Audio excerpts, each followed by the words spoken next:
अब startup ecosystem जो है वो 2014-15 से इंडिया में नहीं कि स्टार्टअप आजकल लोग करते हैं। स्टार्टअप का मतलब कोई नया बिजनेस है। स्टार्टअप इकोसिस्टम बना तो इसलिए कि इंडिया में जॉब माइंडसेट के अलावा बिजनेस माइंडसेट भी बने, डेवलप हो। हम लोग स्टार्टअप्स को जो है उनकी इनिशिएटिंग जर्नी, मतलब उनकी बिजनेस फॉर्मेशन से लेके उनके कंप्लायंसेस एक छोटा सा पार्ट है, पर उनके मेन स्ट्रैटेजिक एडवाइजर की तरह काम करते हैं हम लोग।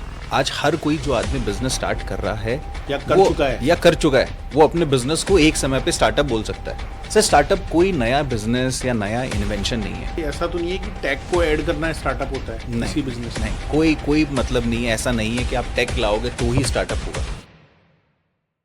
नमस्कार दोस्तों, स्वागत है आपका अमित खंडल शो में। आज हम बात करने वाले हैं स्टार्टअप्स के बारे में, बिजनेस ग्रोथ के बारे में और इन्वेस्टर्स के जो इंटरेस्ट है उसके बारे में। तो आज हमारे साथ हैं सीए रजत चेतानी जी, जो कि स्टार्टअप के बहुत बड़े कंसल्टेंट हैं और आप लोगों को बहुत अच्छे से गाइड करने वाले हैं। अगर आप एक नया बिजनेस स्टार्ट करना चाहते हैं या अगर आपका कोई एग्जिस्टिंग बिजनेस है उसको आप नेक्स्ट लेवल पर लेकर जाना चाहते हैं तो उसके लिए इस पॉडकास्ट को लास्ट तक सुनिएगा। आपको बहुत कुछ इंफॉर्मेटिव यहाँ से मिलने वाला है। तो रजत भाई, कैसे हैं आप? और आज आपका हमारे शो में स्वागत है। आप हमारे व्यूअर्स को किस तरीके से स्टार्टअप के बारे में इंफॉर्मेशन देंगे? रीजन बीइंग क्योंकि ये जो स्टार्टअप्स का मार्केट है ये बहुत बड़ा हो चुका है। आज यहाँ पर बहुत सारे लोग स्टार्टअप चालू करना चाहते हैं, उसको बिजनेस को ग्रोथ लेवल पर लेकर जाना चाहते हैं और सबसे बड़ी बात इन्वेस्टमेंट लेकर आना चाहते हैं।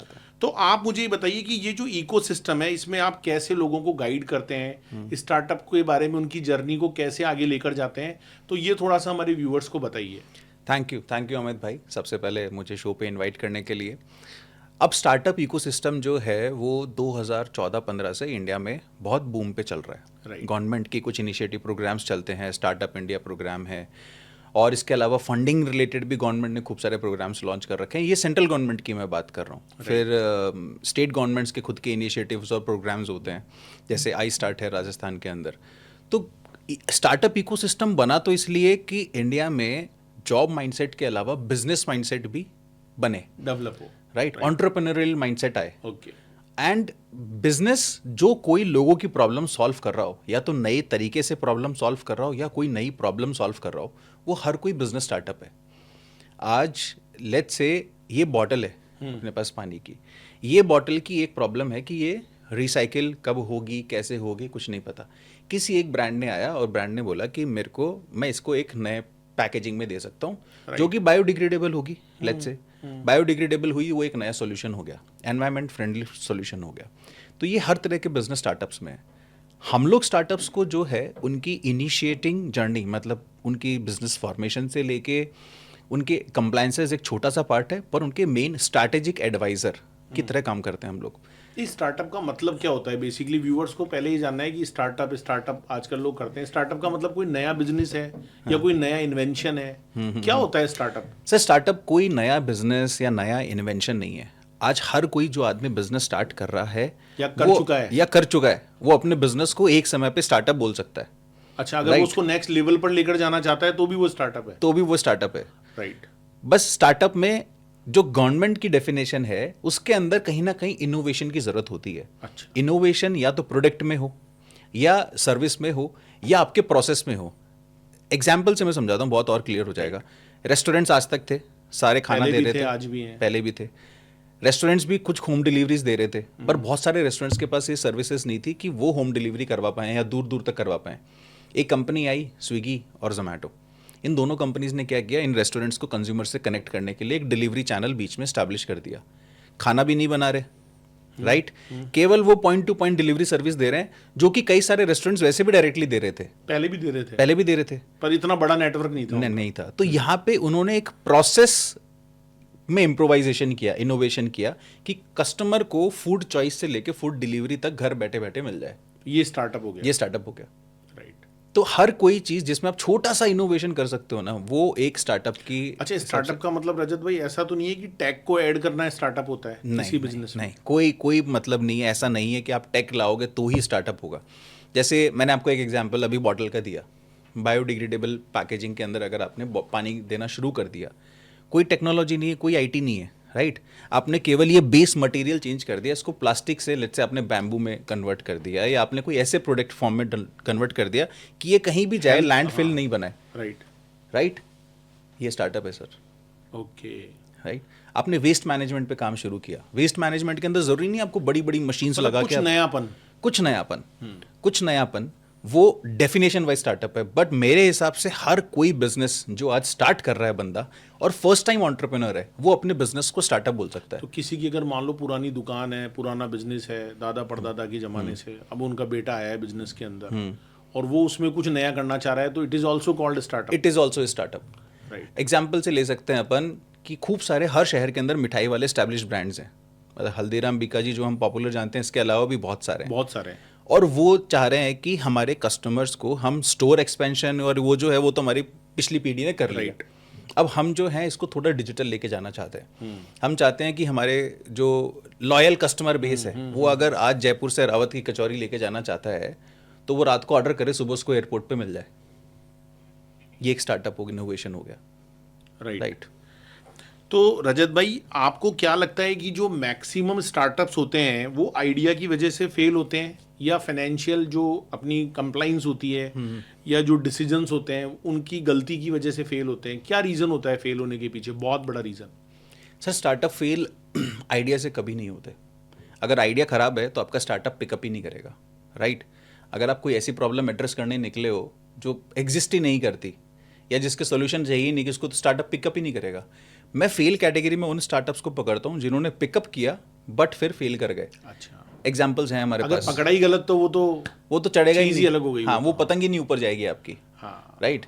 अब कोई पतंग ऊपर जाके कट गई, उसके पीछे क्या लॉजिक है, हाँ, तो वो अपन बता सकते हैं। तो आप उसका सॉल्यूशन देते हैं? उसका सॉल्यूशन अपन देते हैं। अब फेलियर के पीछे रीजन क्या है उसका, वो एक सिंपल है सर। अगर आपने इन्वेस्टर के पैसे को समझ लिया कि ये तो मेरी कमाई है, मेरा धन है, ये मेरा धन है, अब मेरे को जलाते हुए दर्द नहीं हो रहा, है ना, तो फिर आपका स्टार्टअप कहीं ना कहीं जाके, क्योंकि आप डिसीजंस वैसे लोगे उस पैसे को सोचते हुए। अरे ऐसा हुआ भी जैसे पास्ट में। जैसे बाईजूस है, हाँ, बहुत बाईजूस बहुत बिजनेस अच्छा था, मॉडल अच्छा था, मगर उसको लगा कि मैं सब कुछ कंट्रोल में कर लूं। हाँ, उसने ऑफलाइन सेंटर भी दबा के खोल दिए, ऑफलाइन भी ले लूं, ऑनलाइन भी ले लूं, खर्चे ले लूं, रख ली बहुत सारी। जो नया स्टार्टअप एडटेक में आएगा उसको बाईजूस एक्वायर करने की कोशिश करता बड़े था। बड़े स्टार से ऐड करवा रहे हैं। अब कोई मतलब है, बाईजूस इंडिया की टीम की स्पॉन्सरशिप कर रहा है, शाहरुख खान कर रहे हैं, तो उनको ब्रांड को एज स्टूडेंट के लिए कहाँ एग्जांपल अगर अपने बाईजूस का ले ही लिया है तो अपन यहाँ पीडब्ल्यू की भी बात कर सकते हैं। फिजिक्स वाला है, तो पीडब्ल्यू वाले सर तो शाहरुख खान को नहीं बुला रहे, वो तो खुद ही शाहरुख खान बन रहे हैं, है ना? बाबा रामदेव को देख लो आप, है ना? एक वो एमडीएच वाले बाबा जी आते थे, बिल्कुल मसाले वाले, तो वो कभी किसी को बुलाया नहीं, उन्होंने नहीं बुलाया, खुद की ब्रांडिंग करी। तो ये भी एक बहुत बड़ा रीजन है। ये बहुत बड़ा रीजन है सर। मतलब कुल मिला के आप पैसे को लेके केयरफुल नहीं हो, किसी और का पैसा है, आपने केयरफुल नहीं करा और आपने बस डिसीजंस ऐसे लेते गए कि बस हमें तो बढ़ते जाना है, बिना इस चीज़ की परवाह किए कि कब ये रनवे खत्म हो जाएगा, मैं इस पैसे को बेस्ट यूज़ कैसे लगा सकता हूँ। आज हमारी जेब के अंदर से हम 10,000 रुपये खर्च करते हैं तो हम बहुत सोच समझ के करते हैं, लाख रुपए खर्च करते हैं सोच समझ के करते हैं, बस कि इन्वेस्टर के 100 करोड़ आ गए और 100 करोड़ चलो कोई बात नहीं, इस कंपनी को ले लो। बल्कि इसको ऐसा सोचना चाहिए कि वो जो 100 करोड़ आया भाई, इससे अपने को 10,000 करोड़ बनाना है, इससे 10,000 करोड़ बनाना है। वो सोच जब तक नहीं होगी, हाँ, तो आपके डिसीजन भी फिर वैसे ही होंगे, फिर डिसीजंस वैसे ही होंगे। Right right right. स्टार्टअप में जो टैक्स एग्जम्पशन होती है उसका रियल बेनिफिट होता है या सिर्फ पेपर वर्क का हाइप होता है? इसकी ग्राउंड रियलिटी क्या है? हाँ, ये बहुत अच्छा क्वेश्चन पूछा आपने अमित जी। सेक्शन 80 IAC है, इनकम टैक्स का है, राइट, और स्टार्टअप टैक्स एग्जेम्पशन उसके अंदर मिलती है, राइट?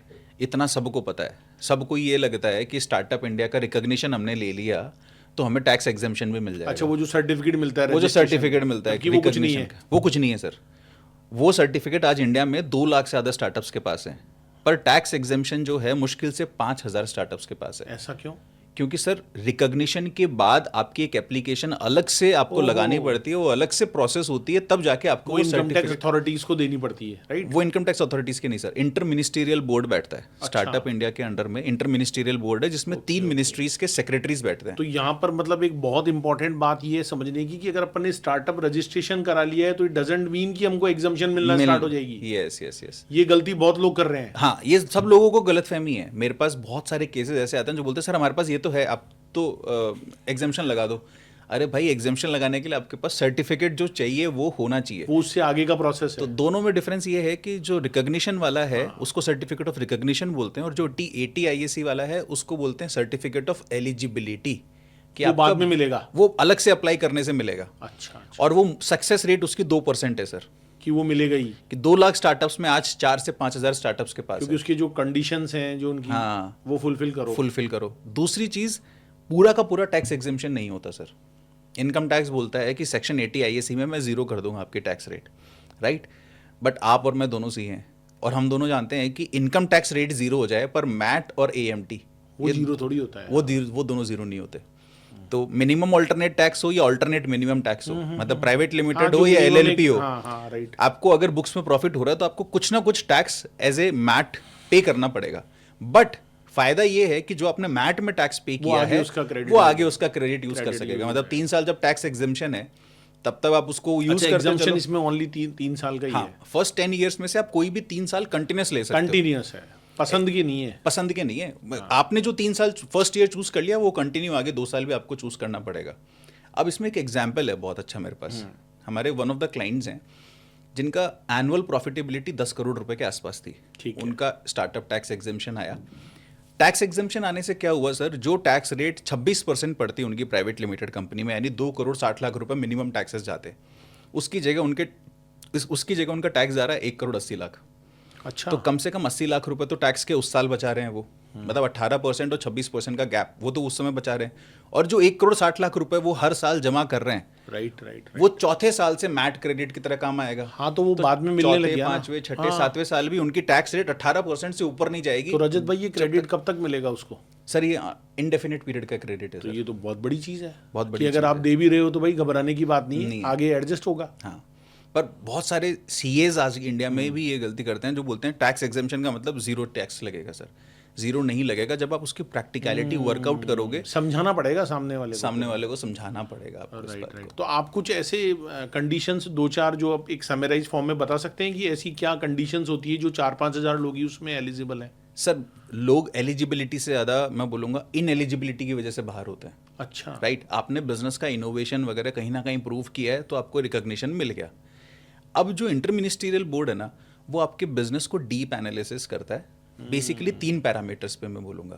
पहली चीज़, आपके मल्टीपल बिजनेसेस तो आपने नहीं बना रखे। ये एक बहुत बड़ा रीज़न है डिस्क्वालिफिकेशन का। मल्टीपल का मतलब जैसे मैं मान लो रियल एस्टेट में भी हूँ और उसी कंपनी में काम कर रहा हूँ और 3-4 वर्टिकल है मेरे। एक ही कंपनी में आप काम कर रहे हो उससे प्रॉब्लम नहीं है सर, पर लोग क्या करते हैं, एक कंपनी में डायरेक्टर हैं, फिर दूसरी कंपनी में डायरेक्टर हैं, फिर तीसरी में डायरेक्टर हैं। तो गवर्नमेंट को लगता है कि आपका फोकस डाइवर्टेड है। फर्स्ट ऑफ ऑल वहीं डिस्क्वालीफाइड हो गया आदमी। पहली चीज़। दूसरी चीज़, हम जानते हैं एज ए CA प्रोफेशनल भी कि आज मेरे को एक बिजनेस में टैक्स एग्जेम्पशन मिल जाए तो बाकी दोनों से प्रॉफिट इधर डाइवर्ट करना कितना मुश्किल है। कुछ मुश्किल नहीं है। आज 3 कंपनी है मेरी, तीनों में 10-10 करोड़ का प्रॉफिट है। एक में आ गया तो मैं बाकी दोनों के प्रॉफिट 2-2 करोड़ ले आऊंगा, 16 करोड़ इधर कर दूंगा। तो वो जो शिफ्टिंग ऑफ प्रॉफिट्स है उसको अवॉइड करने की वजह से भी वो डिनाई करते हैं। सेकंड कंडीशन वो चेक करते हैं सर कि आपका बिजनेस रियली स्केलेबल है क्या, और आपके बिजनेस में अभी तक क्या स्केल आया है। वो ये नहीं बोल रहे कि आप 100 करोड़ का धंधा कर रहे हो तो हम देंगे। 100 करोड़ से ऊपर टर्नओवर हुआ तब तो वैसे ही आप 10-20 लाख का ही किया, 10-20 लाख का किया, पर कंसिस्टेंट ग्रोथ है क्या उसमें। और तीसरी कंडीशन है सर एम्प्लॉयमेंट जनरेशन।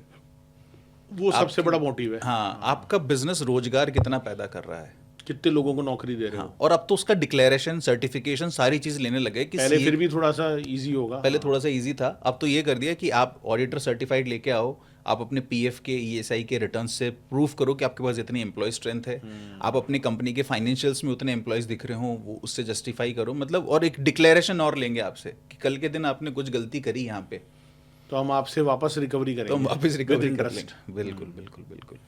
तो ये बहुत सारी चीज़ें हैं जो मतलब यहाँ पर लोग ध्यान नहीं देते और बाद में उनकी रिकवरीज और टैक्स डिमांड्स बन जाती हैं। तो जब एग्जेम्पशन क्लेम करते हैं रजत भाई, तब भी अपने को वो सर्टिफिकेट वगैरह सब नंबर उसमें फीड करना पड़ता है। बिल्कुल सर। मतलब एग्जेम्पशन क्लेम करने के समय पे 2 स्टेप और लगती है। लेट्स से आपका पूरा बिजनेस है एक, जैसे आपने बोला कि मेरे एक ही बिजनेस के अंदर 3 वर्टिकल बना रखे हैं। राइट। मेरे को एक वर्टिकल के लिए टैक्स एग्जेम्पशन मिला है, तो आपका उस वर्टिकल के प्रॉफिट पे ही टैक्स छूट मिलेगी आपको। अच्छा। बाकी दोनों वर्टिकल्स पे नहीं मिलेगी। अच्छा, नहीं मिलेगी। तो उस वर्टिकल का अलग से प्रॉफिटेबिलिटी CA अलग से निकाल के देगा, CA सर्टिफाई करेगा और एक फॉर्म फाइल करेगा इनकम टैक्स अथॉरिटीज़ के साथ आपकी ITR फाइलिंग ऑडिट की ड्यू डेट से पहले। एक कंडीशन वो हो गई। दूसरा, वो सर्टिफिकेट्स और वो सारी चीज़ उसमें लगती हैं कि आपको वो नंबर डालने पड़ेंगे कि ये मेरा XYZ सर्टिफिकेट नंबर है, DIPP/XYZ/IMB, ऐसे करके सर्टिफिकेट नंबर निकलता है, तो वो भी डालना पड़ेगा। और फिर आपको वो सर्टिफिकेट अलग से डालना पड़ेगा CA का कि इस बिजनेस का प्रॉफिट इतना, इसका हम इतना टैक्स तो एग्जेम्पशन। वो जो 2 लाख लोग सर्टिफिकेट लेके बैठ के खुश हो रहे हैं, उसमें खुश होने वाली कोई बात नहीं हाँ, वो कुछ खुश होने वाली बात नहीं है, पर मतलब ये अच्छा, कई लोग तो इतने खुश हो जाते हैं उस सर्टिफिकेट से, भाई हम स्टार्टअप बन गए। हाँ सर, स्टार्टअप ऐसा है कि आप आज कोई भी अप्लाई करेगा ना, सेम डे पे स्टार्टअप रिकॉग्निशन मिल जाएगा आपको किसी तो के लिए। अगर चलो apart from income tax exemption, उस सर्टिफिकेट को लेने से और क्या बेनिफिट मिलते हैं? सर, उस सर्टिफिकेट को लेने के और कई बेनिफिट्स ये हैं कि कम से कम आप इंडिया में जितने इंक्यूबेटर्स हैं आज, लेट्स से मैं एक स्टार्टअप हूँ, जेन्युइन स्टार्टअप हूँ, और मेरे पास ऑफिस स्पेस नहीं है, तो मैं उस सर्टिफिकेट के होने के बाद मैं इंक्यूबेशन सेंटर्स पे जा सकता हूँ। राइट, जैसे अभी अपन जयपुर में है, जयपुर तो में जयपुर में एक भामाशाह सेंटर बना हुआ है यहाँ IIT यूनिवर्सिटी के वहाँ पीछे, पर उन लोगों को बैठने की पूरी जगह और सेटअप में गया था एक क्लाइंट से मिलने, पूरा तो इंफ्रा दे उनका रखा है। पूरा इंफ्रा मन का भाई, ये वो कह रहे थे सर फ्री है ये 1 साल है, तक, तो बिल्कुल फिर free है। बहुत मिनिमम चार्ज बहुत लगता है। मिनिमम चार्जेस होते हैं, अरे तो ये सब चीज़ों में आप एलिजिबल हो जाते हो। सेकंड, गवर्नमेंट कई सारे ग्रांट्स और कई सारे अवार्ड्स लेके आती है, कॉन्टेस्ट लेके आती है स्टार्टअप्स के लिए, कि लेट्स से वेस्ट मैनेजमेंट पे एक स्टार्टअप कॉन्टेस्ट रखा, किसी ने ग्रीन एनर्जी के ऊपर रखा, है ना, तो आप उसमें पार्टिसिपेट कर सकते तो हो। उसमें भी वहाँ फंडिंग से- मिलती है, वहाँ से फंडिंग जैसे अभी राजस्थान गवर्नमेंट ने एक प्रोग्राम कराया था अभी, बिल्कुल, उसमें बहुत सारे स्टार्टअप्स को उन्होंने प्राइज भी फंड दिए थे, हाँ, और बिल्कुल, फंडिंग भी। 3 से 5 लाख रुपए तक की फंडिंग तो राजस्थान गवर्नमेंट आई स्टार्ट के थ्रू ही दे रहा था। तो this is apart from the income tax exemption, apart from and it is totally based on this certificate. हाँ, मतलब You are eligible for that. Eligible for You are that, eligible at least for आप अप्लाई तो कर सकते हो। मतलब जैसे बिना पैन कार्ड के रिटर्न नहीं भर सकते, वैसे मतलब वो तो बेसिक है, वो आप basic इनकम है। टैक्स एग्जामिशन भी चाहोगे तो वो तो चाहिए, वो तो चाहिएगा। Right right. इसके अलावा भी गवर्नमेंट कई सारे जो डिजिटल पार्टनर्स होते हैं, जैसे होस्टिंग स्पेस चाहिए होता है वेबसाइट्स के लिए, Amazon सर्वर्स के थ्रू, डिजिटल ओशन के थ्रू आपको ऐड क्रेडिट्स और ये होस्टिंग क्रेडिट्स मिल जाते हैं। और मैंने रजत भाई ये भी सुना है कि ये जो स्टार्टअप जिनको वहाँ बैठने की जगह मिलती है ना इंक्यूबेटर्स को, तो वहाँ पर उनके लिए कुछ कंसल्टेंट भी होते हैं। बिल्कुल होते हैं sir, you can consult free of charge, free of cost. वो आपकी बिजनेस को बिल्टअप करने में आपकी हेल्प करेंगे, आपको कोई चीज़ समझ में नहीं आ रही है तो बताएंगे, शायद वो कंसल्टेंसी भी उनके लिए फ्री होती है। बिल्कुल होती है सर, और आप बेसिकली ऐसे एक एनवायरनमेंट में बैठ रहे हो जहाँ सारे स्टार्टअप्स कोई ना कोई प्रॉब्लम सॉल्विंग में लगे हुए हैं, तो नेटवर्किंग भी होगी। तो नेटवर्किंग भी हो जाती है आपकी। Right. तो मतलब बेनिफिट तो हैं हर चीज़ Benefit के, तो है। पर वो रियल स्टार्टअप्स के लिए हैं, रियल एंटरप्रेन्योर्स जो चैलेंज फेस कर रहे हैं, जिनको बहुत लीन होके चलना है ना, मतलब बहुत ऐसे लैविश स्टार्टअप्स नहीं है कि बाप की दौलत मिली है और बस धंधा खोल दिया, 1 करोड़ रुपए लगा दिए, वो वाले नहीं, जो जेन्युइन स्टार्टअप। जेन्युइन स्टार्टअप्स हैं, राइट। स्टार्टअप के लिए सबसे पहला गलत डिसीजन कौन सा होता है, एंड क्या आप कुछ रियल एग्जाम्पल के साथ समझा सकते हो? सबसे पहली गलती जो स्टार्टअप्स करते हैं सर, वो है फाउंडेशन और फॉर्मेशन। जब स्टार्टअप फॉर्म कर रहे होते हैं अपनी, या बिजनेस रजिस्टर कर रहे होते हैं, उनकी चॉइस ऑफ एंटिटी बहुत इंपॉर्टेंट है at the time of formation. मतलब वो फाउंडेशन है आज पर फॉर्म भर रहे होते हैं। नहीं सर, वो नहीं, फॉर्म भरने वाला नहीं सर। जब आप CA के पास जा रहे हो, है ना, आपको पता होना चाहिए कि आपको कौन सी एंटिटी बनानी है, या आप CA से गाइडेंस लो कि मेरे को प्राइवेट लिमिटेड बनानी चाहिए, मेरे को LLP बनानी चाहिए, जो उसका मेरे जो को OPC प्रोप्राइटरशिप है या पार्टनरशिप है, LLP है। हाँ। अब जहाँ तक मैं समझता हूँ उसमें LLP और प्राइवेट लिमिटेड ही एलिजिबल होती है। बिल्कुल, ये 2 बेस्ट फॉर्म है, पर लोग इसमें भी गलती करते हैं। कई बार सिंगल फाउंडर होते हैं तो वो OPC बनाते हैं, राइट, जबकि OPC is not eligible. OPC is not eligible. Second, private limited बना लेते हैं केवल इस शौक के अंदर कि हमारी प्राइवेट लिमिटेड कंपनी होगी। 3 साल 4 साल बिजनेस चल रहा होता है, कंप्लायंस की सबकी धज्जियां उड़ी होती है, ROC में कोई फाइलिंग नहीं, या होती है तो बहुत ऐसी फाइलिंग्स या ऐसी मिस्टेक्स के साथ होती हैं कि जब आप 4 साल बाद एक्चुअल इन्वेस्टर से फंडिंग लेने जाते हो तो ड्यू डिलिजेंस में फेल हो जाते हो, क्योंकि उसकी टीम तो करेगी सब चेक। बिल्कुल। मतलब ये वैसी गलती है सर कि आज बुर्ज खलीफा जैसा टावर दुबई में खड़ा है ना, सैंड ड्यून्स हैं उनके। मतलब अगर आप बोलो कि 100 मंजिला 125 मंजिला इमारत ऐसे मिट्टी के सैंड के ऊपर खड़ी कर दी जाए तो नहीं बन सकती। इसका मतलब वो नीचे उसका तो फाउंडेशन बहुत स्ट्रांग होना चाहिए कि इसके ऊपर चाहे आप 10 मंजिल बनाओ, चाहे 20, चाहे 100, वो वैसी है। तो ये फाउंडेशनल गलती है, ये सबसे बड़ी मिस्टेक ये सबसे बड़ी मिस्टेक फॉर्मेशन वाली। और दूसरी एक और कॉमन गलती है, वो है CA को सिर्फ कंप्लायंस पार्टनर समझना। उसको इन्वॉल्व नहीं करना अपने बिजनेस। हाँ, उससे मतलब स्ट्रैटेजिक एडवाइस नहीं लेते अपने सीए से। वो सोचते हैं कि वो जीएसटी रिटर्न्स और वो टीडीएस रिटर्न, इनकम टैक्स और ऑडिट और वो सब इस करेंगे, काम के लिए ही है। इस काम के लिए हैं। जबकि आप मानो कि एक सीए अगर 100 बिजनेसेस से डील कर रहा है तो उसके पास 100 का एक्सपीरियंस, 100 की प्रॉब्लम्स आ रही हैं। या अपन इसको ऐसा भी कह सकते हैं कि सीए नहीं देता उनको। वो सर मैं ये मानता हूँ कि सीए अवेलेबल तो होंगे, डेफिनेटली अवेलेबल होंगे। आपको सर्विस की डिमांड करनी पड़ेगी। हाँ। आप मंदिर जाते हो भगवान के पास, है ना, भगवान तो अंतर्यामी है, बट फिर भी आप भगवान को बताते हो ना कि मेरी क्या प्रॉब्लम है, मेरे को ये सोल्यूशन पता तो उनको चाहिए। सब कुछ है, बताना तो पड़ेगा ना बताना उनको। तो पड़ेगा। तो अगर आप सीए को अपने स्ट्रेटेजिक पार्टनर भी बना लो तो वहाँ आपको एक बहुत अच्छा बिजनेस में हेल्प मिल सकता है, डेफिनेटली सर, क्योंकि वो उनके पास इतना एक्सपीरियंस होता है, क्योंकि वो इतने लोगों से डील करते हैं। हाँ, राइट। और उनको ये पता है कि ये वाली गलती करने से इस वाले बिजनेस को ये नुकसान हुआ था, ये वाली गलती करने से इस वाले बिजनेस को ये तो नुकसान हुआ ये कॉमन मिस्टेक्स हैं जो था। ये मतलब कॉमन मिस्टेक्स हैं। राइट। दो चीजें, एक फाउंडेशन हाँ। फॉर्मेशन अपनी जो है, Right. और दूसरा सीए को सिर्फ कंप्लायंस पार्टनर, कंप्लायंस पार्टनर, उसको ये उसको नहीं, स्ट्रैटेजिक पार्टनर बनाओ आप अपना। हाँ, उससे भी कुछ नए आइडियाज लो, भाई मैं इसको और कैसे करूँ।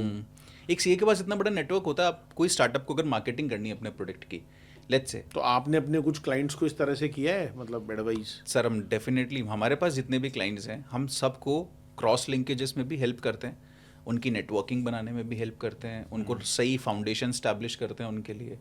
उनके सिर्फ कंप्लायंस पार्ट जो है वो तो हम मानते हैं कि ऑफिस का कोई भी एक टीम मेंबर, 2 टीम मेंबर मिलके कर लेंगे उनके लिए, पर हम बियॉन्ड दैट जाते हैं। उनको फंडिंग के लिए हेल्प चाहिए होती है तो हम बताते हैं कि आपको इस समय पे इस तरह की स्कीम्स आ रखी हैं, या तो आप इसमें अप्लाई करो, फाइट करो, डील करो। कुछ स्टार्टअप्स बहुत प्रॉमिसिंग लगते हैं जिनके पास एक्चुअली नंबर्स आने शुरू हो गए हैं, तो हम इन्वेस्टर से भी कनेक्ट करवा सकते हैं, उनको करवाते हैं, फंडिंग भी रेज तो करते हैं सीए उनके की लिए। पावर ये है कि मतलब CA is not a compliance partner. हाँ। वो आपको मतलब, आप अपने बिजनेस का सीएफओ मान के चलो उसको, हाँ, आपको अपना धंधा अभी करना आप सीएफओ नहीं रख सकते, लेकिन आप ये मानो यही मेरा है, सीएफओ यही है। सीएफओ है। हाँ, पैसे मत दो चाहे उसको पूरे सीएफओ। वो आपकी सीए के साथ की ट्यूनिंग पे डिपेंड करती है। फंडिंग लेने से पहले स्टार्टअप बिजनेस को कौन से फाइनेंशियल चेक्स डेफिनेटली कंप्लीट कर लेने चाहिए?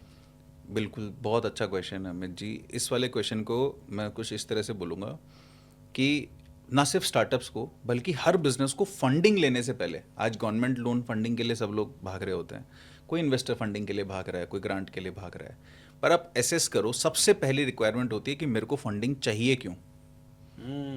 लोग जानते ही नहीं है फंडिंग क्यों चाहिए, बस क्योंकि फंडिंग जो मिल रही है। इन्वेस्टर पैसा देगा वो पहले यही वो तो जानना पूछेगा, चाहेगा। बैंकर भी पूछेगा, इन्वेस्टर भी पूछेगा आपसे कि आपको क्यों चाहिए funding, what will be your end utilization of the funding, हाँ, ये बता दो। First of all. Second, funding लेने से क्या आप स्केल बना पा रहे हो, क्या प्रॉफिट जनरेट करोगे? क्या एक्स्ट्रा प्रॉफिट जनरेट करोगे, जो अभी कर रहे थे उससे एक्स्ट्रा क्या करोगे, after loan, interest, EMI, repayment, जो भी सर्विसिंग है उसके बाद आप नेट क्या जनरेट करोगे। बिजनेस खुद ही एसेस नहीं करते ये चीज़, वही बोल रहे होते हैं कि बस मेरे को तो आज लिक्विडिटी क्रंच है, मेरे को फंडिंग चाहिए, पैसे दिला दो। पैसे दिला दो। ये स्टडी नहीं करते खुद के बिजनेस की। तो जैसे इंडिया में 80% बिजनेस ट्रेडिशनल होते हैं, मतलब भाई पुराने बिजनेस चल रहे हैं, तो उनका जो बेस होता है वो कैश बेस होता है, मतलब भाई चलो गल्ले में पैसे आ गए, रोज की अपनी दुकानदारी हो गई। उनको आप कैसे कन्वर्ट करते हो इसमें? जैसे कोई ऐसे बिजनेस वाले भी आते होंगे आपके पास भाई जिनके पुराने बिजनेस हैं और अब नई पीढ़ी चाह रही है भाई कुछ नया इनोवेशन हो। हाँ, तो सर देखो, जो इस्टेब्लिश्ड ऑलरेडी बिजनेसेस है ना, वो फैमिली रन बिजनेसेस हो गए, राइट। तो उनके फैमिली रन बिजनेसेस के अंदर 2 तरह के सॉल्यूशंस हम प्रपोज करते हैं। पहली चीज़, आप जो अपना बिजनेस रन कर रहे हो, जो पुरानी पीढ़ी आपकी कर रही है, उसको आप एज इट इज चलने दो। आप जो न्यू इनोवेशन कर रहे हो उसके लिए उनसे लाइसेंसिंग या ब्रांड राइट्स ले लो, तो उसकी स्टार्टिंग से वो फॉर्मेशन और वो सब काम उनका नया होता है। नया होता है, राइट। और कुछ आते हैं इस मकसद से कि सर मेरे को अपनी ब्रांड, आज हमारी इस शहर के अंदर 100 साल पुरानी ब्रांड है, सब लोग हमारी ब्रांड को जानते हैं, पर हमें आईपीओ लेना है, पब्लिक फंडिंग लेनी है और मास मार्केट तक पहुंचना है, बड़ा करना है इसको। तो फिर हम उनके बिजनेस के स्ट्रक्चरिंग को पूरा रीस्ट्रक्चर करते हैं। अच्छा। कि आप आज तक चाहे एलएलबी में चला रहे थे, प्रॉपर्टरशिप में चला रहे थे, एचयूएफ में कैसे भी करके चला रहे थे, अब इस बिजनेस को हम कॉर्पोरेट स्टाइल में चलाएंगे। अब इसमें सिस्टम्स एंड प्रोसेसेस भी बनाएंगे इसके अंदर। मतलब ऐसा नहीं है कि कल आज भी लाला जी साइन कर रहे थे चेक और कल भी सब कुछ लाला जी के थ्रू ही होगा। अब लाला जी को भी अपने नीचे टीम बनानी पड़ेगी, तो वो टीम के लिए कॉर्पोरेट स्ट्रक्चर उसके लिए हम लोग इम्प्लीमेंट करते हैं। अच्छा, तो इस तरीके से आप दोनों तरह से उसको जो भी जो best उसका है, हाँ, क्योंकि वो फैमिली रन बिजनेस है सर। फैमिली रन बिजनेस के अंदर क्या होता है, आपके पिताजी तो एक ही हैं, पर आप हो सकता है 3 भाई हो, तीनों में से तीनों के तीनों इस चीज़ के ऊपर एग्री ना करो, एग्री नहीं होंगे कि भाई इसमें तुम अपना अलग कर लो। तुम अपना अलग कर लो। तो वो चीज़ है, पिताजी ने तीनों बच्चों को अपने अपने ब्रांड के राइट्स दे दिए कि भाई मैं ब्रांड ओनर हूँ मेन, आप तीनों को ब्रांड राइट्स में दे रहा हूँ, आप नाम खराब नहीं करोगे कोई, पर आप तीनों अपना अपना बिजनेस कर लो। हाँ, तो अगर मान लो सबकी सहमति है तो आप जो एक में कर existing लो। है उसमें कर लो, और अगर नहीं है तो तो फिर भाई तुम अपना एक अलग खड़ा कर लो, कहाँ दिक्कत है। कहाँ खड़ा? राइट। तो प्रॉफिटेबल जो स्टार्टअप होते हैं, बिजनेस होते हैं, उनके पास क्रैश क्रंच क्यों होता है? मतलब वो दिखने में तो ये होता है भाई बहुत प्रॉफिट कमा रहे हैं, जबरदस्त उनकी प्रॉफिटेबिलिटी है, लेकिन कैश का क्रंच होता है, ये बड़े बड़े लोगों के साथ है। बड़े बड़े बिजनेसेस तो में वो भी कहाँ होता है, वो प्रॉफिट कहाँ चला जाता है? सर वो प्रॉफिट जो है ना उनका, वो बुक्स में प्रॉफिट होता है, बैंक में नहीं होता है ना। मतलब कैश लिक्विडिटी की जो प्रॉब्लम है ना, वो आती है आपके पुअर वर्किंग कैपिटल मैनेजमेंट से। अच्छा, पुअर वर्किंग कैपिटल कहीं भी मैनेजमेंट। लगा दिए पैसे को। हाँ, मतलब आप लेट से आपका बिजनेस है, लेन देन, ट्रेडिंग, मैन्युफैक्चरिंग, जो भी आप कर रहे हो, अब पुअर पुअर फाइनेंशियल मैनेजमेंट या पुअर वर्किंग कैपिटल मैनेजमेंट इसको बोलेंगे कि मेरे को पता है कि मेरे बिजनेस को इस महीने इतने रुपए पे करने हैं, जिसको अपन बजटिंग बोलते हैं। जिसको अपन बजटिंग बोलते हैं। मेरे मेरे बिजनेस को इस महीने इतना कैश चाहिएगा, है ना, ये लाइबिलिटीज, सैलरीज, प्रोडक्शन, ओवरहेड सब कुछ पे करने के लिए।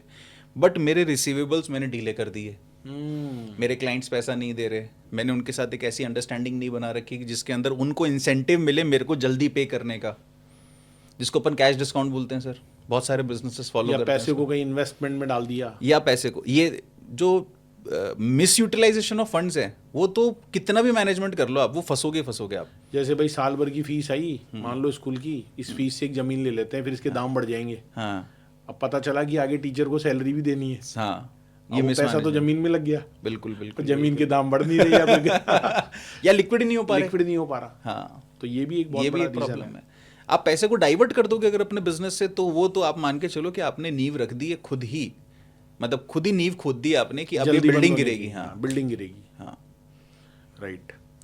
तो टैक्स प्लानिंग की अगर हम बात करें तो टैक्स प्लानिंग बिजनेस के लिए सिर्फ टैक्स सेविंग का टूल होता है, ग्रोथ और रनवे बढ़ाने का स्ट्रैटेजिक टूल होता है?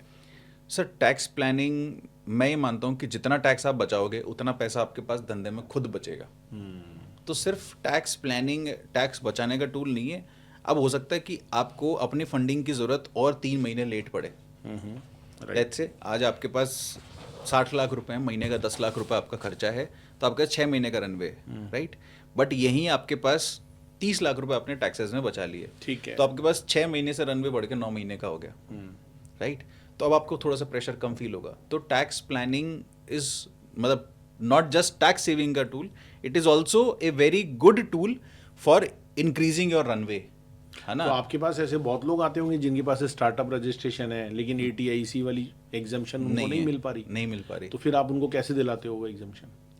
सर बहुत ऑनेस्ट एडवाइस, मतलब ऑनेस्ट तरीके से बता रहा हूँ आपको, हम पहले खुद ही चेक करते हैं कि आपका बिजनेस क्वालिफाई करेगा या या डिस्क्वालीफाई नहीं करेगा, मतलब अपने एक्सपीरियंस के बेस पे। हाँ, एक्सपीरियंस के बेस पे, और हमको पता है कि कौन कौन से क्राइटेरिया पे रिजेक्ट होगी।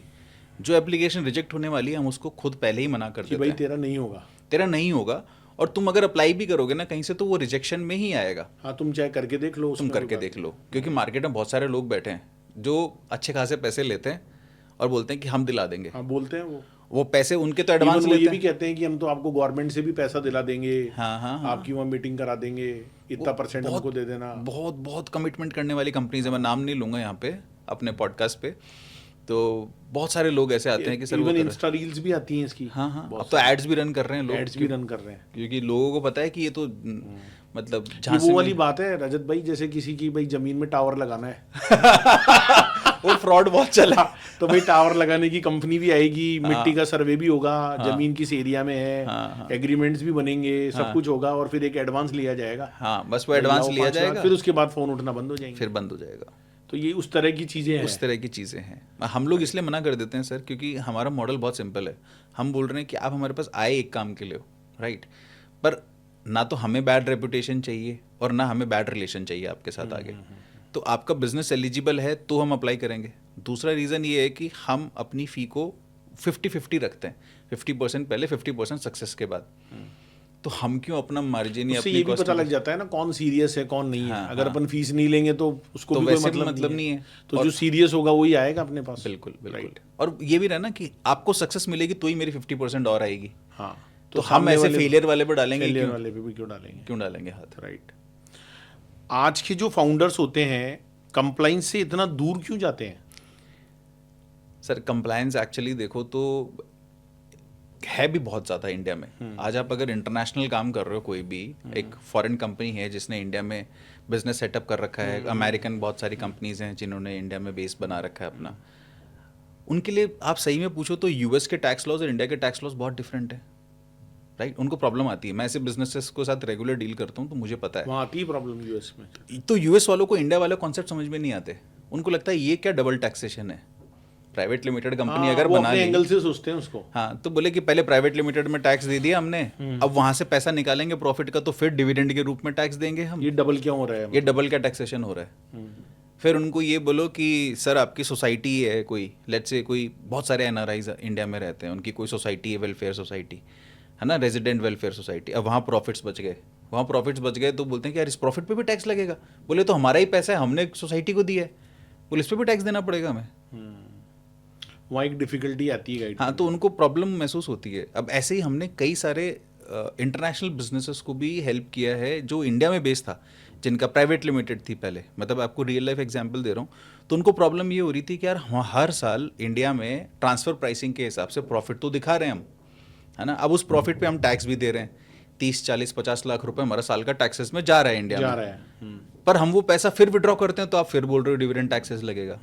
तो मैंने बोला कि सर आपने प्राइवेट लिमिटेड क्यों बना रखी है, आप एलएलपी बना के काम शुरू करो। उसमें डिविडेंड का कोई सिस्टम? उसमें डिविडेंड सिस्टम ही नहीं है। मैंने कहा वहाँ 30% टैक्स आपने दे दिया एक बार आपके एलएलपी ने, तो आप प्रॉफिट फ्रीली रिपैट्रिएट कर सकते लेकिन हो रजत वापस। भाई उसमें वैसे टैक्सेशन ज्यादा है ना एलएलपी में, अगर अपन हाँ, 25 और 30% का फर्क है सर। हाँ, वो 5% 5% का फर्क है। मतलब प्राइवेट लिमिटेड में 25 लग रहा है, डिविडेंड से देखो तो फिर वहाँ 50 और 30% का फर्क आ जाता है। राइट। तो वो बड़ा चैलेंज होता है। तो वो बोलते हैं कि आज तक क्यों नहीं था ये। नहीं तो जैसे हमारी गवर्नमेंट बड़े बड़े दावे कर रही है कि ईज ऑफ डूइंग बिजनेस और यहाँ पर आओ और इतने दिन में बिजनेस स्टार्ट हो जाएगा, तो मतलब इन दावों में कितनी सच्चाई है? मतलब ऐसा होता है या केवल ये चीजें बातों में होती है? छोटी छोटी इंप्रूवमेंट को भी हम ईज ऑफ डूइंग बिजनेस के अंदर लिस्ट कर देते हैं, राइट। पर आप सच में ऑनेस्टली देखो, अगर किसी को यहाँ डालनी है कंपनी, तो यहाँ कंपनी डालना सब कुछ वो तो इजी है, पर आप जैसे पैसा भेजोगे आपके ऊपर एफडीआई और फेमा के कंप्लायंस शुरू हो जाएंगे। आप इन्वेस्टमेंट कर रहे हो इंडिया में, आपने एंटिटी सेटअप करी तो वो फॉरेन डायरेक्ट इन्वेस्टमेंट में काउंट होगा, तो एफडीआई का भी एक कंप्लायंस बढ़ेगा। अच्छा, पैसा अगर इंडिया में आ रहा है तो भी तो हाँ, भी वो एक तो कंप्लायंस लगेगा ही, वो तो लगेगा। फिर आप जो रूटीन बेसिस पे वहाँ से, क्योंकि यहाँ इंडिया में ज़्यादातर बैक ऑफिसेज हैं सब कंपनीज के, सबके back मेन रेवेन्यू तो वहाँ यूएस में खींच रहे हैं ये लोग। तो इनके बैक ऑफिसेज जब इंडिया में है तो इंडिया कंपनी को जो पैसा भेजते हैं ये हर महीने एक्सपेंसेस के लिए, उसका भी रिकॉर्डिंग, ट्रांजेक्शन, उसकी प्रूफ, वो दिखाना कि वो इसमें compliance GST बहुत ज़्यादा है। वो कंप्लायंसेस बहुत ज़्यादा है। और जो ईज ऑफ डूइंग बिजनेस है ना सर, मतलब वो ऐसा नहीं है कि पेपर पे कुछ और चल रहा होता है, प्रैक्टिकल लाइफ में कुछ और चल रहा होता है। आज हम बोलते हैं इंडिया में कि सिंगल विंडो क्लियरेंस सिस्टम है, 7 दिन में हमको सब कुछ सेटअप करके दे देंगे आपका। जैसे वो लोन वाले बोलते हैं 24 घंटे में पैसा, 24 घंटे में पैसा जबकि आपका आता कभी नहीं है। आता कभी नहीं है। वैसे 7 दिन में कभी आपकी कंपनी खड़ी ही नहीं हो सकती है, हाँ, है ना। मतलब आपको जब पता चलेगा ना कि अप्रूवल, पता चला आपने नाम अप्रूवल लगाया है और मतलब रजिस्टर ऑफ मतलब आप ये कंपनी कहना चाह रहे हो ग्राउंड पे रियलिटी कुछ और है? रियलिटी कुछ और है। पॉलिसी मेकिंग में हम लोग काम कर रहे हैं उस चीज़ पे कि ईज ऑफ डूइंग बिजनेस हो, बट पॉलिसी मेकिंग के अलावा जो ये ग्राउंड रियलिटी है, प्रैक्टिकल लाइफ है, उसमें ईज ऑफ डूइंग बिजनेस नहीं है। नहीं है, नहीं है। तो फर्स्ट टाइम जो फाउंडर्स होते हैं उनके लिए आपका एक सॉलिड फाइनेंशियल एडवाइस क्या होगा? सर फर्स्ट टाइम फाउंडर्स के लिए मैं ये बोलूँगा कि आप अपना लोगो बनाने से पहले, लोगो चूज़ करने से पहले अच्छा सीए चूज़ करो, क्योंकि उनका मेन फोकस लोगों पे ही रहता है। हाँ, वो लोगो वोगो बना के सब आएंगे सीए के पास, सर हमारी ये कंपनी है, ये ट्रेडमार्क है, ये करवा दो। वो अच्छा सीए चूज़ अगर नहीं कर सीए रहे अच्छा चूज कर लिया तो लोगो चाहे कैसा भी बना लो वो हिट ही होएगा। क्योंकि ब्रांड है सर, लोगो है, आज आप कल भी चेंज कर सकते हो, है ना। सीए भी चेंज कर सकते हो ऑल्दो, पर वो फाउंडेशन तो वहीं बन रही है। आज बड़ी से बड़ी इमारत हो या कोई भी बिजनेस हो, वो अच्छी फाउंडेशन पे ही टिका हुआ है। तो एक अच्छा सीए चूज करना आपके लिए बहुत इंपॉर्टेंट है। दूसरा, को फाउंडर्स के साथ क्लैरिटी होनी चाहिए। वहाँ एक बहुत बड़ा रिस्क रहता है। रिस्क आता है। आज बहुत सारे ऐसे फ्रेंड्स होते हैं जो कॉलेज में फ्रेंड्स होते हैं, एक बिजनेस शुरू करते हैं, दो लोग, दो में से दोनों आदमी मेहनत कर रहे हैं, पर एक आदमी की जॉब लग गई, वो तुरंत एग्जिट लेता है, बोलता है मैं तो जॉब पे जा रहा हूँ यार, 1 साल से कोई पैसे नहीं आ रहे, या उसका ध्यान कहीं और होता है, उसका ध्यान कहीं और होता है, तो उसको लगता है यार मैं थोड़ी ध्यान दूंगा इसमें। हाँ, तो अब बाकी दोनों, मतलब वो दोनों ने अपने बीच में क्लैरिटी अंडरस्टैंडिंग नहीं करी, ना कोई को फाउंडर एग्रीमेंट किया। आज कोई भी दो अगर फाउंडर्स आ रहे होते हैं जो with in the same family हो या फ्रेंड्स हो, हम बोलते हैं पहले को फाउंडर एग्रीमेंट कर दें आपका, चाहे आपका कितनी भी बढ़िया दोस्ती है, कितनी भी बढ़िया दोस्ती है, कि कल के दिन आप एग्जिट लेके जाओगे। मैंने ऐसे भी स्टार्टअप्स के केसेस देखे हैं जहाँ 3 लोग थे, तीनों ने कॉलेज के अंदर काम शुरू किया, 2 उसमें टिके रहे, एक चला गया जॉब पे, फिर एक ने बोला कि यार मेरे शेयर कभी भी ले लेना तुम, है ना। अब जब उन्होंने 2 लोगों ने बिजनेस बड़ा कर लिया, अब वो तीसरा वाला जो छोड़ के गया शेयर ला, था, हाँ, तो वो बोलता है कि मैं तो नहीं दे मैं तो रहा, मालिक हूँ। हाँ मैं तो मालिक हूँ तुम्हारे साथ। तो अपने तो क्लैरिटी होना बहुत जरूरी है। हाँ, को फाउंडर्स के साथ रिटर्न अंडरस्टैंडिंग होनी चाहिए भाई आपकी। जब भी आप कुछ नया करने की सोचो, अपना किसी को फाउंडर को साथ में लाने की सोचो, तो भाई पहले सब कुछ लिखित, हाँ, तुम्हारा काम क्या होगा, तुम्हें क्या मिलेगा, मेरा काम क्या होगा, मुझे क्या मिलेगा, और उसको भी एक अच्छे जो लीगल एडवाइजर हैं, सीए हैं, उनसे ही आप करो। राइट। क्या कंप्लाइंस और गवर्नेंस एक्चुअली वैल्यूएशन और इन्वेस्टर ट्रस्ट इंप्रूव कर सकता है? सर कंप्लायंस बहुत इंपॉर्टेंट है इन्वेस्टर ट्रस्ट के लिए, मतलब कंप्लायंस और गवर्नेंस दोनों।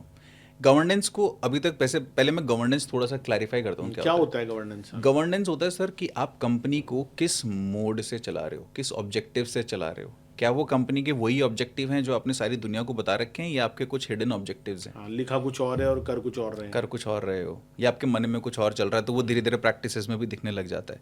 तो governance is being ethically right, है ना, and compliances is what all the paper work जो गवर्नमेंट के साथ करना होता है। कोई भी इन्वेस्टर आप पिच कर लोगे, इन्वेस्टर को कन्विंस कर लोगे, इन्वेस्टर बोल देगा चलो मैं आपके साथ डील डन करता हूँ, ये इतने पैसे दूंगा।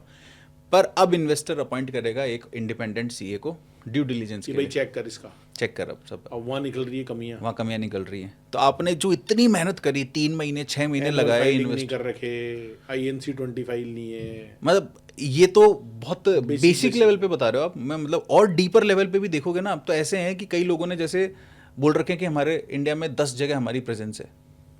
आप पूछ लो कि 10 स्टेट्स में प्रेजेंस है, 10 के GST सर्टिफिकेट ला, नहीं मिलेंगे। बोले सर वो तो सर्टिफिकेट क्यों चाहिए सर, हम तो एक ही जगह से भेज रहे हैं। तो मैंने कहा ये क्यों बोल रहे हो, फिर ये बोलो कि हम एक जगह से 10 जगह सप्लाई कर, वन कंट्री वन टैक्स। हाँ तुम ये बोलो कि हम एक जगह से सप्लाई कर रहे हैं, 10 जगह प्रेजेंस नहीं है तुम्हारी, नहीं है तुम्हारी, हाँ सर्टिफिकेट लाओ, सर्टिफिकेट लगाओ, 10 जगह के नहीं होते हैं। तो ऐसे बहुत सारी ड्यू डिलीजेंस में मिस्टेक्स निकलती हैं। और मतलब मेरा खुद इस सेक्टर में रुझान इसीलिए आया, जब खूब सारी स्टार्टअप्स को हमने इन्वेस्टर्स के लिए ऑडिट किया ना, तो हमें पता चला कि मतलब एक्चुअल में इनको कोई प्रॉपरली गाइड करने वाला नहीं है। और जब उनसे पूछते हैं कि आप अपने सीए से क्यों नहीं डिस्कस करते, बोले हमको पता ही नहीं था कि सीए से डिस्कस करना होता है ये, कि सीए का काम तो बस इनकम टैक्स हाँ और GST है। मैंने कहा एक्चुअल में उतना ही करेगा ना वो, जब तक आप उसको पूछोगे ही नहीं, उसको बताओगे ही नहीं आपके बिजनेस के प्लान क्या है, एक्सपेंशन स्ट्रैटेजी क्या है, आप डिस्कस नहीं करोगे उससे, तो उसको सपने थोड़ी आएंगे। तो आप ये कहना चाह रहे हो कि मतलब जो सीए का प्रोफेशन है, जैसे आप भी सीए, मैं भी सीए हूँ, तो कहीं ना कहीं हमारे इंस्टीट्यूट के लेवल पर या किसी ऐसी जगह से कुछ ऐसा मैसेज जाना चाहिए पब्लिक में कि भाई we are startup strategic advisor हैं हम लोग, और हर मेंटोर है, तो वो एक मैसेज जाना चाहिए। जैसे आजकल मैं कई बार गाड़ी चला रहा होता हूँ तो FM रेडियो पे ऐड आता है कि भाई institute of chartered accountants of India की भाई ये एडमिशंस ओपन स्टूडेंट्स के लिए भी आता है, कई बार टीवी पे भी देखा। तो इस तरह का एक मैसेज जाना चाहिए, क्योंकि हम तो ऐड कर नहीं सकते कि भाई हम ये काम करते हैं, बिल्कुल बोल भी नहीं सकते। तो अगर वहां से अगर ये मैसेज जाए तो ये हमारे लिए एक बहुत बड़ा, कहते हैं ना कि प्रैक्टिस के लिए बिल्कुल होगी सर। मतलब एज ए सीए भी हो सकता है, बहुत सारे सीईज आज ऐसे बैठे हों जिनको ये महसूस नहीं हो रहा हो कि वो स्ट्रैटेजिक एडवाइजर का काम कर रहे हैं, है ना। और इवन ऐसे भी बहुत सारे सीए हैं जो ये काम नहीं करते हैं, हाँ, उनका ट्रेडिशनल प्रैक्टिस है, हाँ, पर उनके पास भी बहुत सारे क्लाइंट आते हैं कि साहब हमको बताओ, लेकिन वो किसी के साथ एसोसिएट नहीं है। तो ये हमारे लिए एक बहुत बड़ा फील्ड है। बिल्कुल है सर, बिल्कुल है, और हर सीए के लिए है। मैं ये मानता हूँ कि कोई भी स्टार्टअप अगर जेन्युइनली स्केल करने के प्लान कर रहा है तो उसको at the end of the day he will or she will need a CFO and nobody is better than a chartered accountant to be a CFO. तो रजत भाई, आपने कौन से कंप्लाइंस फेल्योर देखे हैं जिन्होंने बिजनेस को सीरियस लीगल या फाइनेंशियल ट्रबल में डाल दिया? सर जैसे मैंने आपको अभी अभी एक बताया। एग्जांपल बताया वो जीएसटी वाला, हाँ, है ना? हाँ। ऐसे ही बहुत कॉमन मिस्टेक मैं आपको बताता हूँ, दो सबसे बड़ी कॉमन मिस्टेक बताता हूँ, और मतलब शायद सारे स्टार्टअप फाउंडर्स को रिलेट करेंगे इस मिस्टेक से। नंबर वन है कि हम इन्वेस्टर से पैसा उठा लेते हैं, बैंक में आ जाता है, सारा ड्यू डिलीजेंस हो गया, इन्वेस्टर ने बोला कि चलो कोई बात नहीं, कंप्लायंस का फॉल्ट है, ठीक करवा दो और इनको फंडिंग दे दो, दे दी फंडिंग ले ली। अब आपने लेट्स से बिजनेस में आपकी कैपिटल तो 10 लाख रुपए है ना, और आपने इन्वेस्टर से 10 करोड़ रुपए उठाए हैं 100 करोड़ की वैल्यू पे, एग्जाम्पल के लिए। हाँ, वैल्यूएशन हो गया इतना। तो वैल्यूएशन हो गया इतना, अब उसने रजिस्टर्ड वैल्यूअर की या मर्चेंट बैंकर की वैल्यूएशन रिपोर्ट ही नहीं ली और पैसे ले लिए। अब इससे क्या होगा, जो भी इन्वेस्टर को आपने 10% शेयर दिए, तो 10% 10 लाख रुपए का एक्चुअल कैपिटल के हिसाब से तो 1 लाख रुपए बनता है। तो आपने 9 करोड़ 99 लाख रुपए जो एज ए प्रीमियम लिए हैं इन्वेस्टर से, वो टैक्सेबल हो जाएगा, टैक्सेबल हो जाएगा कंपनी के लिए। फाउंडर जानते ही नहीं है तो इस बात आपने को, उसकी रिपोर्ट ही नहीं ली। आपने रिपोर्ट ही नहीं ली, रजिस्टर्ड वैल्यू और मर्चेंट बैंकर की रिपोर्ट ही नहीं ली, आपने फंडिंग लेने से पहले लेनी है वो, पहले लेनी थी, राइट? और ये इन्वेस्टर भी एक तरह से गलती कर रहा होता है। इन्वेस्टर को तो क्या मतलब है, हाँ, उसको तो ग्रोथ दिख रही है। ग्रोथ दिख रही है। हालांकि हमारे पास जो भी इन्वेस्टर होते हैं, हम उनके साथ जो ड्यू डिलीजेंस रिपोर्ट शेयर करते हैं, उसमें हम कंडीशंस प्रेसिडेंट एंड सब्सिक्वेंट दोनों डाल के देते हैं उसको रिपोर्ट में, कि आपको फंडिंग देने से पहले ये काम करवाना है स्टार्टअप में, और फंडिंग देने के तुरंत बाद ये काम करवाना है स्टार्टअप में, और उसकी टाइमलाइन भी लिख के देते हैं हम लोग, तो कि इस टाइम पर ये चीज होनी चाहिए, ये होनी चाहिए। नहीं ये हुई नहीं हो रही है तो इसका आपने मतलब- का पैसा दिया हुआ भी ठंडा हो जाएगा, हम्म, राइट?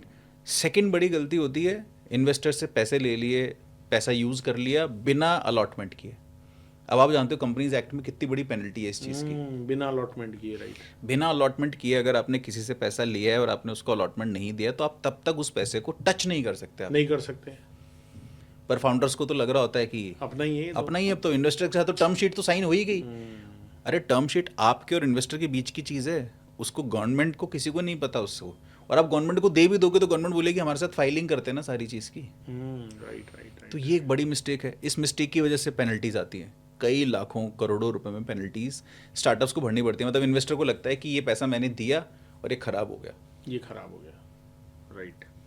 तो ये एक बहुत बड़ी मिस्टेक होती है, जो कॉमन मिस्टेक्स है। कॉमन मिस्टेक है सर। मतलब 99% स्टार्टअप्स और फाउंडर्स इस चीज़ से कोरिलेट करेंगे।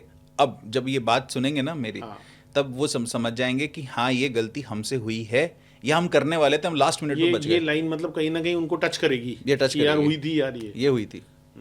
और जो आगे करने वाले हैं वो बच जाएंगे, वो बच जाएंगे एटलीस्ट, राइट। वैल्यूएशन और ड्यू डिलीजेंस के टाइम क्लीन बुक्स, गवर्नेंस और कंप्लाइंस कितना क्रिटिकल होता है?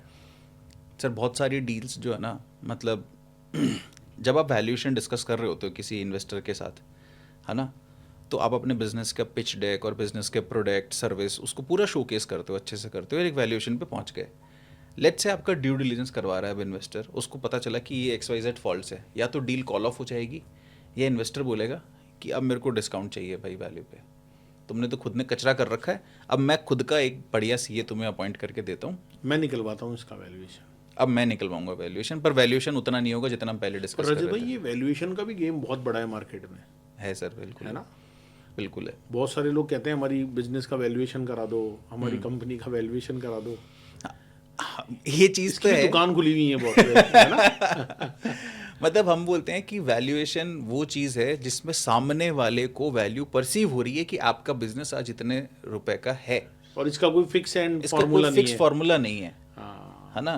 अलग अलग मेथड है इसके, अलग अलग मेथड है, और जनरली परसेप्शन बेस्ड है वैल्यू, है ना? आप किसी रजिस्टर्ड वैल्यूअर से, मर्चेंट बैंकर से रिपोर्ट कराओगे तो वो तो फॉर्मूले के हिसाब से चलेंगे, discounted cash flow method use, cash flow मतलब मेथड यूज करेंगे, या कोई और मेथड यूज करेंगे, रिप्लेसेबल मेथड यूज करेंगे, कंपैरेटिव तो मेथड इसके यूज लिए कोई करेंगे। ऐसी एजेंसीज हैं जिस पर इन्वेस्टर का भरोसा या बिलीव ज्यादा होता है, बड़ा होता है?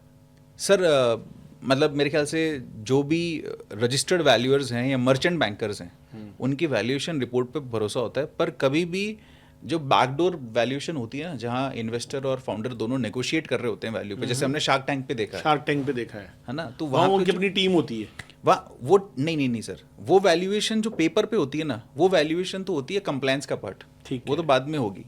वो जो डील डिस्कशन में जो वैल्यू निकल रही होती है ना, वो यहाँ मैं एज ए इन्वेस्टर बैठा हूँ तो मुझे क्या वैल्यू लगती है, और वहाँ जो फाउंडर खड़ा है उसको क्या वैल्यू हाँ, लगती वो है। बिल्कुल मोल भाव वाला काम है। मोल भाव वाला काम MRP है वो तो, कागज में जो लिखी हुई है वो हाँ, तो, वो तो ये है कि अब जो दोनों ने मोल भाव तय किया है वो कागज पे आ जाएगा। वो कागज पे आ जाएगा।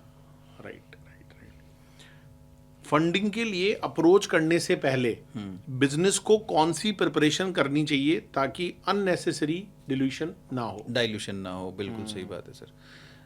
मतलब फंडिंग के लिए जाने से पहले तो जैसे एक चीज़ है कि फंडिंग मेरे को चाहिए क्यों, मैं उस फंडिंग से फ़ायदा बना पाऊंगा ये क्या आपने एक्चुअल बताया, में, हाँ। ये मैंने बताया था। डाइल्यूशन बचाने में कैसे हेल्प करता है सर? लेट्स से मेरा बिजनेस में अभी 1 साल का रनवे बचा है, मेरे पास 1 साल की कैपिटल है, मैं आराम से चल सकता हूँ। मैं अगर आज फंडिंग उठाने भागूंगा ना, तो मेरे को आज तक की सेल्स, आज तक की रेवेन्यू, आज तक की प्रॉफिटेबिलिटी के हिसाब से वैल्यू मिलेगी।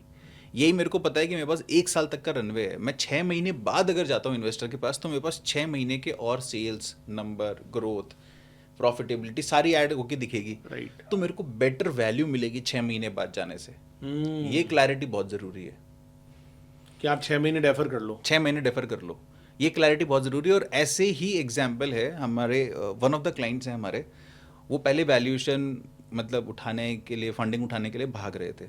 हमने कहा कि तुम्हारे को प्रॉब्लम वर्किंग कैपिटल की है, राइट? अभी तुम इक्विटी डाइल्यूट क्यों कर रहे हो? तुम बैंक से फंडिंग ले लो, बैंक से ले लो। बैंक से ले लो फंडिंग। वर्किंग कैपिटल की प्रॉब्लम है, बैंक से फंडिंग ली। मैंने कहा इसको साल भर चलाओ, तुम्हारी वर्किंग कैपिटल साइकिल मैनेज होने लगेगी, अब तुम्हारे नंबर्स भी अच्छे आएंगे, अब तुम जाओ नेगोशिएट करने। अब जो वैल्यू मिलेगी, अब जो वैल्यू मिलेगी, कम इक्विटी में ज़्यादा। हाँ मतलब बहुत कम परसेंटेज डाइल्यूट होकर अच्छी खासी वैल्यू मिलेगी, अच्छे खासे पैसे मिलेंगे। तो ये सिंपल स्ट्रैटेजी फॉलो करने से वो 10 करोड़ की वैल्यूएशन पे 1 करोड़ रुपए फंडिंग उठा रहा था। सिर्फ उसने 1 साल बिजनेस वर्किंग कैपिटल मैनेजमेंट के लिए डेट लिया, अपने डेटा अच्छे किए। डेटा अच्छे किए। आप विश्वास नहीं करोगे, उसने 100 करोड़ की वैल्यू पे 10 करोड़ रुपए फंडिंग उठाई है। तो ये रोल है मतलब कंसल्टेंट का। कंसल्टेंट का तो रोल है ही, पर वो बिजनेस को अंडरस्टैंडिंग, फाउंडर को अंडरस्टैंडिंग होनी चाहिए कि मैं यहाँ पे इक्विटी डाइल्यूट करने की एडवाइस बजाय, नहीं मिली होती तो वो मतलब हाँ वो तो कितनी बड़ी डाइल्यूशन कर चुका होता। वो तो हो जाता। उस समय 10 करोड़ की टोटल कंपनी की वैल्यू मान के 1 करोड़ रुपए उठाने को तैयार तो था। बुक्स का साइज ही बहुत छोटा था। बहुत छोटा था। 1 साल के अंदर वर्किंग कैपिटल बढ़ने से उसको इतना फायदा हो गया कि वो वैल्यूएशन उसके लिए इतनी ड्राइव हो गई। फंडिंग भी 1 की जगह 10 करोड़ मिल गई। अब बोलता है भैया मेरे को कोई फंडिंग की जरूरत ही नहीं है, जरूरत ही नहीं है, मतलब लेवल वहां पहुंच गया उसका। वहां पहुंच गया। Right right right. और वो अब शार्क टैंक पे भी हो सकता है, थोड़े समय में आएंगे। अच्छा, अरे वाह, ये तो बड़ी गौरव की बात है। कब एसएमई को ओनर ड्रिवन डिसीजन मेकिंग से सिस्टम ड्रिवन फाइनेंशियल मैनेजमेंट पर शिफ्ट हो जाना चाहिए? जो एसएमई सेगमेंट है मैं उसके बारे में पूछ रहा हूँ कि भाई वो कब सिस्टम ड्रिवन पर चला जाए? सर जब आपको बिजनेस बड़ा करना हो ना, ग्रोथ करनी हो, आपको एक्सपैंड करना हो, तब आपको कहीं ना कहीं वो सिस्टम बनाने पड़ेंगे जो आपके एब्सेंस के अंदर डिसीजन ले सके। भाई मैं हूँ या नहीं हूँ, वो डिसीजंस हो सकें। आज आप हर डिसीजन अगर लाला जी खुद बैठ के लेंगे तो बिजनेस की ग्रोथ स्लो होगी ही होगी, ना बड़ा स्केल मिलेगा ना कुछ और। लेकिन लोगों के मन में एक बहुत बड़ा डर है ये, जो बिजनेसमैन होते हैं कि यार अगर मैं इसको बैठा दूंगा, इसने गलत डिसीजन ले लिया तो प्रॉब्लम हो गई। तो आप ये समझो कि पर आप बड़े भी तो नहीं हो पाओगे। हाँ, आप लेट्स वहीं से रहोगे। आप 100 करोड़ से 200 करोड़ की ब्रांड बन रहे हो, है ना? आपका टारगेट है कि मेरे को अच्छा एक्सपेंशन करना है। अगर आपका 2-3% डिसीजन की वजह से लॉस भी हो जाता है तो 197 बन जाओगे, 190 करोड़ की ब्रांड बन जाओगे, 100 क्या से फर्क तो पड़ प्लस ही जाएगा? जाओगे। हाँ, वो सोचो ना। वो सोचो आप कि आप 100 से तो प्लस ही जाओगे, पहली चीज़। दूसरी चीज़, जब तक आप लोगों पे ट्रस्ट नहीं करोगे, पहले बात केपेबल लोग लाओ, दूसरा लोगों पे भरोसा करो, और तीसरा डिसीजन मेकिंग के सिस्टम डेवलप करो। मतलब कि लेट्स से मेरे को फाइनेंशियली बहुत इनसिक्योरिटी है, लाला जी हूँ मैं, मेरे को लगता है कि यार हर पेमेंट मेरे थ्रू होना चाहिए, तो कम से कम इतना चेक लगा लो कि सर 10 लाख से नीचे वाले डिसीजन तो ये परचेज वाले इनको लेने दो। इतने पुराने आदमी हो गए तुम्हारे। हाँ, और अब 10 लाख से ऊपर के डिसीजंस आपसे पूछ के लेंगे या आपके साइन से उसमें लेंगे। भी आप सैंपल बेस चेक कर लो, सैंपल बेस चेक कर लो, आप internal audit, internal control strong कर लो आपका अपने। टाइम बचेगा आपका। हाँ, आप ग्रोथ पे फोकस कर पाओगे तब। तो जब आपके बिजनेस को ग्रो करने की आपको नीड लगे, तब आपको ओनर ड्रिवन से सिस्टम ड्रिवन मेथड पे चले जाना चाहिए। चले जाना चाहिए। और गए हैं लोग, गए हैं और अच्छा कर रहे हैं सर। गए हैं, और उनकी जो आगे बच्चे हैं, पीढ़ियां हैं, उन्होंने भी उनको किया है कि भाई अपने को जाना चाहिए। राइट। प्रोफेशनल एडवाइजरी का क्या रोल होता है एसएमई को एक इंस्टीट्यूशनल लेवल बिजनेस बनाने में? बहुत बहुत इम्पॉर्टेंट रोल है, और इसमें ना सिर्फ सीए बल्कि एमबीए फाइनेंस और अदर प्रोफेशनल्स हो गए, जैसे कंपनी सेक्रेटरीज भी हो गए जिनको फाइनेंस का अच्छा नॉलेज है। सारे तरह के प्रोफेशनल्स का रोल है सर इस सिनेरियो में। और वो रोल इतना इम्पॉर्टेंट है कि आज सिस्टम बनाते समय लाला जी चॉइसेस बता सकते हैं अपनी, पर उनको सिस्टम बनाने नहीं आएंगे कि है ना मेरे को कौन से कंट्रोल नीचे देने चाहिए, कौन से मेरे पास रखने चाहिए, और वो भी कंट्रोल में डिसीजन मेकिंग उनकी ऐसी हो कि उसका पूरा एक ऑडिट ट्रेल बने, इंटरनल कंट्रोल स्ट्रांग हो। वो चीज़ एक प्रोफेशनल ही गाइड कर सकता है। मतलब आज मैं 100 लोगों की टीम अगर चला रहा हूँ, राइट, तो मैं 100 लोगों को 1 to 1 जानता हूँ, पर कल जब मैं एक्सपैंड करूंगा तो 200, 300, 1000 तो लोग मैं सबसे कर ही नहीं पाऊंगा। सबसे नहीं कर पाऊंगा। तो मेरे पॉइंट ऑफ कांटेक्ट भी ऐसे होने चाहिए कि भाई let's ये say 10 मैंने- लीडर है, इनसे बात ये 10 करनी है। लीडर हैं, इनसे बात करनी है। इनसे बात करनी है मेरे को। ये 5 तो अपने अपने सेंटर हेड्स हैं लेट्स से, और ये 5 हैं मेरे पूरे डिपार्टमेंटल हेड्स। ये परचेज देखते हैं, ये सेल्स देखते हैं, ये बस मैं HR इन 10 से ही देखते हैं। बात करूंगा। मैं इनसे 10 से बात करूंगा। तो वो सिस्टम डेवलप करने में प्रोफेशनल का बहुत बड़ा रोल है, तब वो इंस्टीट्यूशनल लेवल बिजनेस बनते हैं। जैसे हल्दीराम्स की स्टोरी है। हल्दीराम बहुत छोटी सी दुकान थी, मतलब एक समय पे खुद ही भजिया तल रहे थे, हाँ, और चल रहा था काम। यही हाल एमडीएच का था। यही हाल एमडीएच का था। तो ये सब सिस्टम ड्रिवन बने, तो इसमें इंस्टीट्यूशनली मतलब इनको वहाँ तक ले जाने में प्रोफेशनल्स का बहुत बड़ा रोल रहा है। कुछ तो इनकी यंगर जनरेशन जो आई, तो थोड़ा सा लाला जी को सुकून ये भी आता है कि यार यंगर जनरेशन है, मेरे घर का ही है, ये संभाल तो लेगा। थोड़ा थोड़ा सा तो कंट्रोल वो वहाँ डिवॉल्व कर देते हैं। हाँ, कि भाई ये पढ़ के आया है, हाँ। समझ रहा है चीज़ों को। तो वहाँ कंट्रोल थोड़ा सा डाइल्यूट करते हैं वो, पर फिर भी पूरा कंट्रोल छोड़ने नहीं में छोड़ने तो में। वो प्रोफेशनली हेल्प कर सकता है कि उसको वो help कर सकता है। पूरा ग्रो करना है। तो रजत भाई, मैं ये जानना चाह रहा हूँ कि जो वर्चुअल सीएफओ होते हैं उनका जो रेमुनरेशन होता है वो एक कंप्लीट जो सीएफओ वहां पर बैठकर काम करता है उससे आई थिंक काफी कम होता होगा। तो स्टार्टअप्स के लिए तो एक तरह से संजीवनी बूटी की तरह काम करता है। बिल्कुल बिल्कुल अमित भाई सही बोल रहे हो आप ये चीज़ पे कि वर्चुअल सीएफओ इसीलिए नाम भी है कि मैं फुल टाइम आपका सीएफओ नहीं हूँ। हो सकता है मैं 4 कंपनियों के लिए सीएफओ का काम कर रहा हूँ, तो आप मेरे को प्रोपोर्शनेटली कम पे करो, पहली चीज़। और इक्विटी भी नहीं डाइल्यूट करनी पड़ रही है। इक्विटी डाइल्यूट नहीं करनी पड़ती, बट कुछ स्टार्टअप्स इस मॉडल को भी प्रेफर करते हैं जहाँ पे वो बोलते हैं कि सर हम कैश फ्लो में बहुत ज़्यादा रिच नहीं तो है, हम आपको चलो ये तो कुछ इक्विटी हम दे देते हैं, कैश फ्लो। तो आप भी थोड़ा और मन लगा के काम करोगे। हाँ। बिल्कुल डेफिनेटली, जब आपका ओनर जैसा स्टेक हो जाता है किसी नहीं, कंपनी ऐसा के हो रहा है अंदर। अभी मार्केट में, बहुत जगह हो रहा है हाँ, कि आप हमारे एक तरह से शेयर होल्डर बन जाओ, ये लो ये इक्विटी पकड़ो और आप हमको स्ट्रेटेजिकली हेल्प करो। एडवाइस करो। राइट। बिल्कुल। जब कोई सीएफओ लेवल सपोर्ट सिर्फ फंडेड स्टार्टअप्स के लिए रेलिवेंट है या जो बूट स्ट्रैप बिजनेस होते हैं उनके लिए भी? बूट स्ट्रैप्ड वालों के लिए ज़्यादा ज़रूरत है।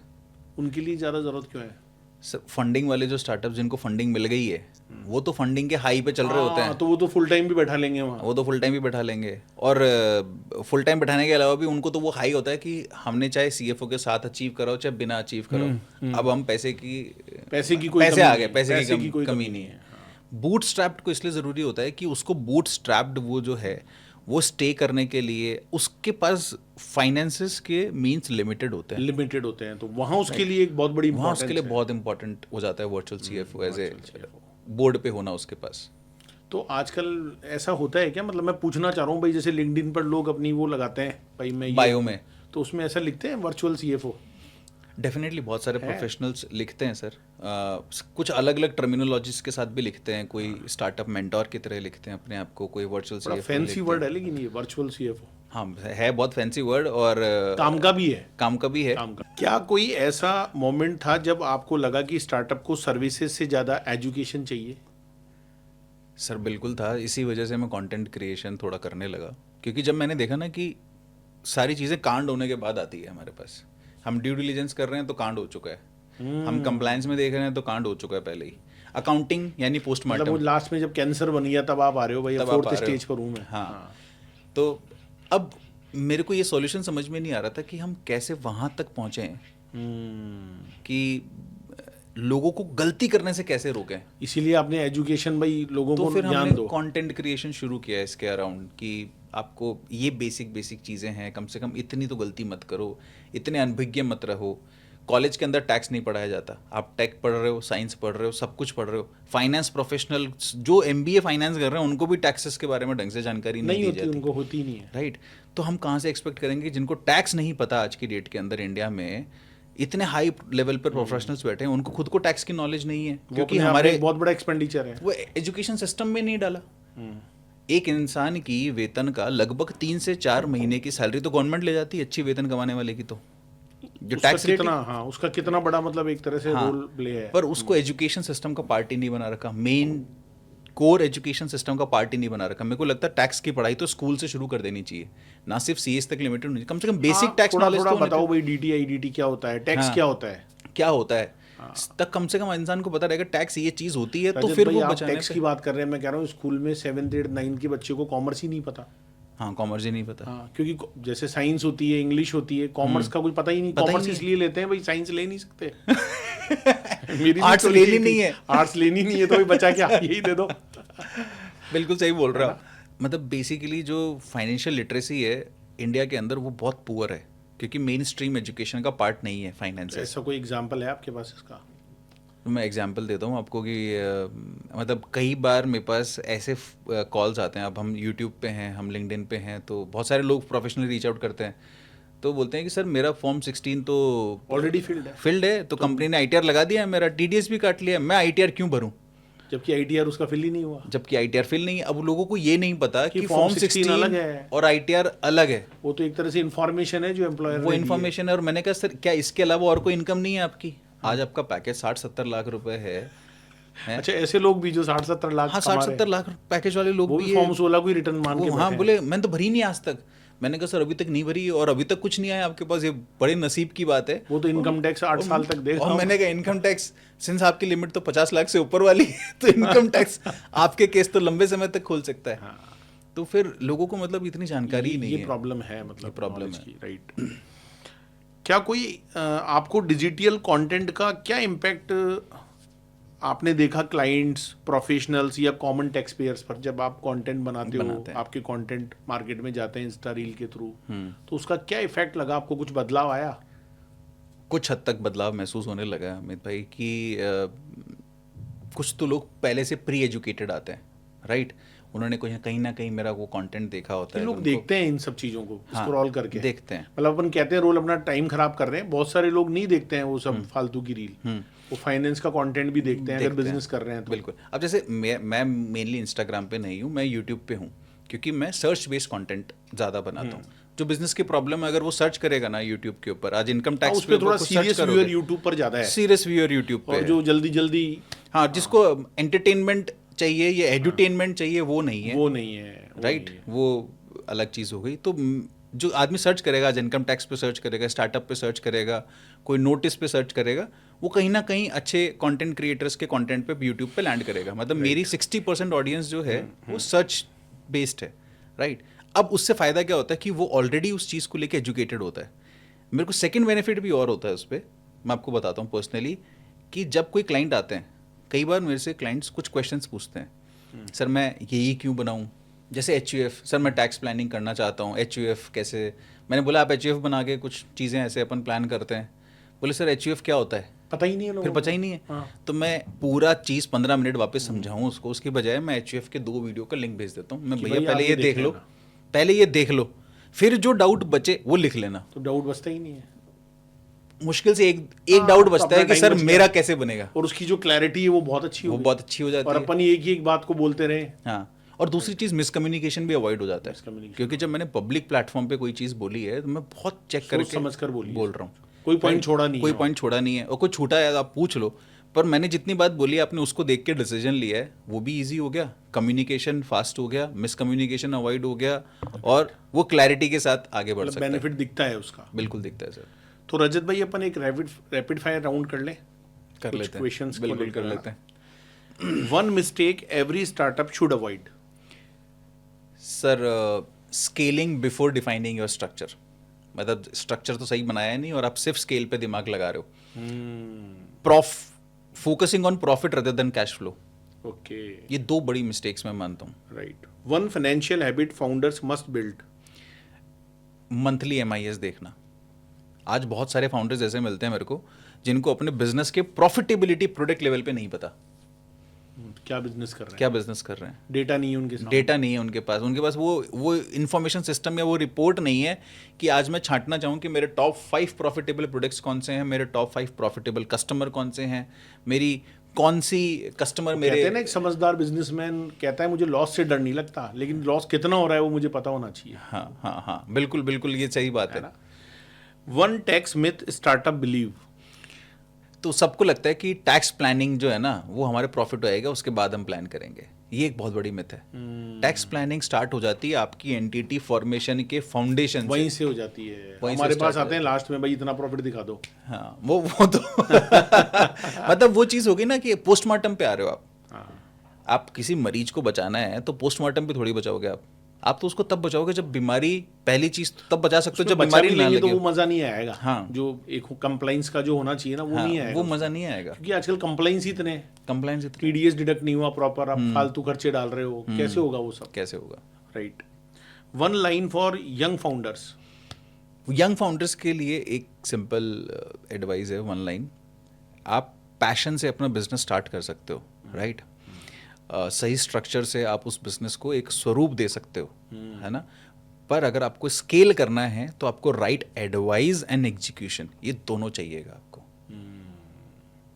दोनों चाहिए। हाँ, आप लेजी भी नहीं हो सकते एग्जीक्यूशन के अंदर, और सही एडवाइस और कंसल्टेंट्स आपके पास होने चाहिए ताकि आपको दिशा सही मिले। दिशा सही मिलेगी। दूसरी एक चीज़ है कि कंप्लायंस को कॉस्ट मत समझो, कंप्लायंस को इंश्योरेंस या प्रोटेक्शन समझो आपके बिजनेस की।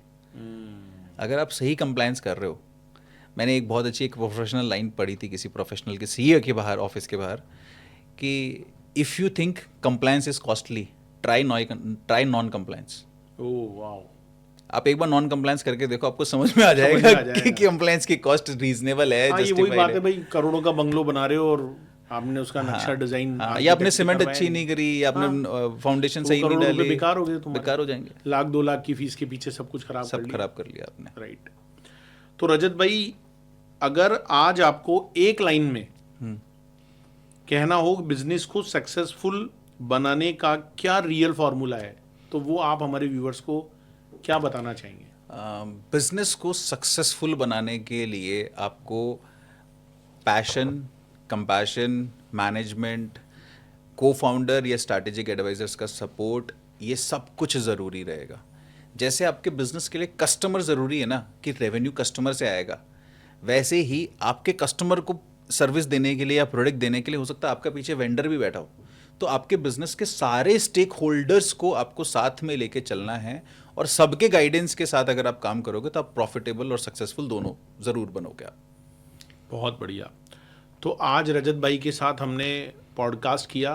This podcast is totally for startups, business growth, और जो इन्वेस्टर्स हैं जो किसी बिजनेस में अपना पैसा लगाना चाहते हैं। तो पॉडकास्ट में बहुत सारी चीज़ें हमने सीखी, और हम इसी तरह के पॉडकास्ट आपके लिए और लाते रहेंगे जो इन्फॉर्मेटिव होंगे, आपके बिजनेस को ग्रो करने में हेल्प करेंगे। बस ऐसे ही दोस्तों अपना प्यार बरसाते रहें, और नेक्स्ट जो हमारे पॉडकास्ट के जो गेस्ट होंगे उसकी इन्फॉर्मेशन हम आपको बहुत जल्दी देंगे। अगर आपकी कोई भी क्वेरी है रिलेटेड टू दिस पॉडकास्ट, तो आप हमें कमेंट सेक्शन में लिखकर दे सकते हैं। वहाँ से आपको हमारी टीम या रजत भाई की टीम प्रॉपर तरीके से उसका आंसर देगी, आपको बताएगी, आपको गाइड करेगी। लेकिन लास्ट में फिर एक ही बात कहना चाहूँगा कि एक प्रॉपर कंसल्टेंट आपके पास ज़रूर होना चाहिए। चलिए दोस्तों, आज के लिए इतना ही। Thank you so much for watching this podcast. बस ऐसे ही हमारे साथ बने रहें। Thank you so much. अगर दोस्तों ये एपिसोड अच्छा लगा हो तो अमित खांडल शो को मिस नहीं करना चाहते तो जल्दी से सब्सक्राइब और बेल आइकन, ये दोनों चीज़ क्लिक कर दो, क्योंकि यहाँ पे जो गेस्ट आते हैं ना वो सिर्फ आपके बिजनेस और आपकी ग्रोथ की बात करते हैं।